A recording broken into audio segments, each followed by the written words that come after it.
আসসালামু আলাইকুম। এগুলো মূলত বাড়িটু জাতের লম্বা পটল। এই পটলটা সর্বোচ্চ ধরন তো বেশি হয়। দেখেন কি সুন্দর পটল ধরছে। অন্যান্য জাতের সাথে আমাদের এই বাড়িটু লম্বা পটলটা দেখতেও সুন্দর, দামেও বেশি, ওজনের দিক দিয়েও বেশি। এই পটলটা মূলত উঁচু জমিতে চাষাবাদ করতে হয়। উঁচু জমিতে চাষাবাদ করলে সর্বোচ্চ ফলন ভালো পাবেন। আর 1 বিঘা জমি চাষাবাদ করলে সেক্ষেত্রে দেখা যাবে 15 মণ 20 মণ করে প্রতি সপ্তাহে পটল উৎপাদন করতে পারবেন। দেখেন পটল ধরে আছে, পটল আর পটল, কি সুন্দর পটল। এই যে দেখেন কি সুন্দর পর্যাপ্ত পরিমাণ সুন্দর পটল। এটা অরিজিনাল বাড়িটু জাতের পটল।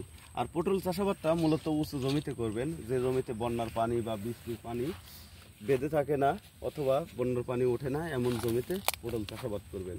পটল চাষে মূলত সার দেবেন, ইউরিয়া সার, টিএসপি সার, পটাশ সার এবং সরিষার খৈল দেবেন, তাহলে গাছটা সর্বোচ্চ ভালো হবে। ভিউয়ার্স, আপনারা যেখান থেকেই নেন, জাত দেখে শুনে তারপরে আপনারা চাষাবাদ করবেন, অবশ্যই লাভবান হইতে পারবেন। দেখেন পটল ধরে আছে, থোকা থোকা পটল ধরে আছে দেখেন।